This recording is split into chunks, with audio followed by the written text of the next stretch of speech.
மாவட்டத்தின் மாநிலத்தின் பல இடங்களிலிருந்து வந்து குடியேறியவருடைய வாழ்க்கை பொருளாதாரத்தை வாழ்விக்கின்ற மகாலட்சுமி வாழ்கின்ற ஊராக இந்த திருப்பூர் மண் விளங்கிக் கொண்டிருக்கிறது.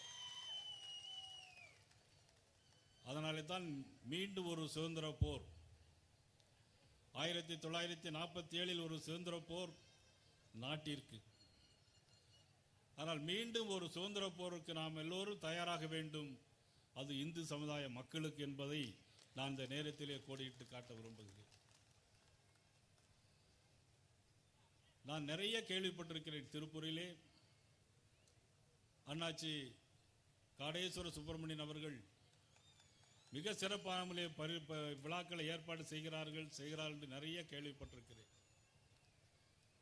ஆனால் உண்மையிலே இங்கு வந்து பார்த்தபோதுதான் உள்ளபடியே நான் பிரமித்து போனேன். நான் இன்று வரையிலும் அண்ணாச்சி காடேஸ்வர சுப்பிரமணியன், அண்ணாச்சி காடேஸ்வரன் சுப்பிரமணியன் என்று தான் சொல்லிக் கொண்டிருந்தேன். அது தவறு. இனிமேல் ஐயா காடேஸ்வர சுப்பிரமணியம் என்றுதான் நாம் சொல்ல வேண்டும். இந்த சமுதாயத்துக்காக எத்தனையோ பேர் வாழ்ந்து மறைந்தார்கள்.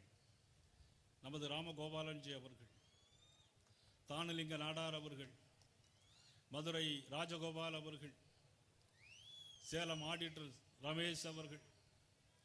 ஆனால் இன்றைக்கு ஒட்டுமொத்த உருவமாக நமது சமுதாயத்தினுடைய பாதுகாவலராக காட்டுக்கு ஈஸ்வரன் காடேஸ்வரன், ஆனால் நாட்டுக்கே ஈஸ்வரன் நம்முடைய அண்ணா ஐயா காடேஸ்வர சுப்பிரமணியன் அவர்களுடைய பொற்பாதங்களுக்கு என்னுடைய பணிவான வணக்கங்களை நான் தெரிவித்துக் கொள்கிறேன்.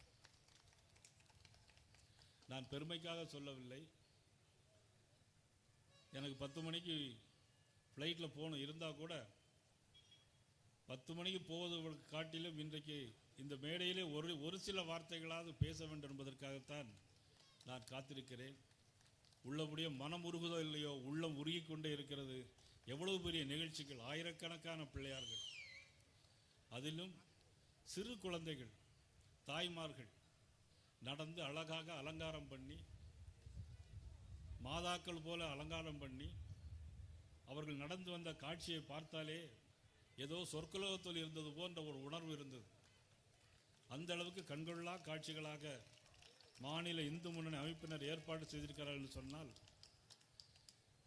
இது ஆன்மீகம் வளர்ந்த பூமி, இது ஒரு ஆன்மீக நாடு. இப்பேற்பட்ட இந்து முன்னணி தலைவர்கள், இந்து முன்னணி அமைப்புகள் இருக்கின்ற காலம் வரையிலும் யாரும் நமது சமுதாயத்தை தொட்டு கூட பார்க்க முடியாது என்பது சான்றாக இருக்கிறது. அண்ணாச்சி ஆம்ஸ்ட்ராங் அவர்கள், மோகன்ஜி அவர்கள், செந்தில் அவர்கள், மேதகு ஆளுநர் ஐயா சண்முகநாதன் அவர்கள், உங்கள் ஒவ்வொருடைய இளங் சிங்கமுடைய மனதிலே குடிகொண்டிருக்கிற நம்ம திரைப்பட நடிகர் ரஞ்சித் அவர்கள், எவ்வளவு பெரிய தியாகத்திற்கு சொந்தக்காரர்கள் இவர்கள். உண்மையிலே நினைத்து பார்க்கிறேன். நம்முடைய முதலமைச்சர் எல்லா பண்டிகைகளுக்கும் வாழ்த்து சொல்லுகிறார். வருத்தமாகவும் இருக்கிறது, வேதனையாகவும் இருக்கிறது. ஆனால் பிள்ளையார் சதுர்த்திக்கு முதலமைச்சர் வாழ்த்து சொல்வதில்லை, தீபாவளி பண்டிகைக்கு வாழ்த்து சொல்வதில்லை, கிருஷ்ண ஜெயந்திக்கு வாழ்த்து சொல்வதில்லை. ஏன், எதற்காக? அவர்கள் சிந்திக்கிறவர்களே இல்லையோ? 2026 வாக்கு சாவடிக்கு போகும்போது நாம் ஒவ்வொருவரும் சிந்தித்து வாக்களிக்க வேண்டிய நம்முடைய ஒவ்வொரு பொறுப்பும் கடமை.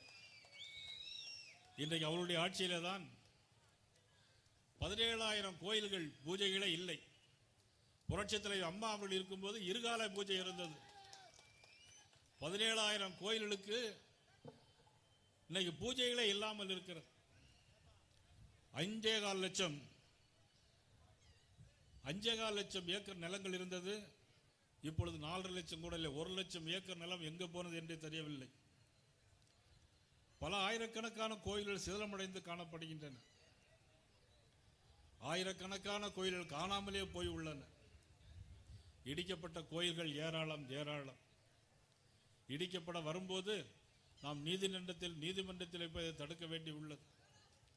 அதனால தான் இன்னைக்கு நமது ஐயா காடேஸ்வர சுப்பிரமணியன் அவர்கள் நம்ம கோவில், நம்ம சாமி, நம் பாதுகாப்புன்னு சொல்லி ஒரு திட்டத்தை உருவாக்கியிருக்கிறார்.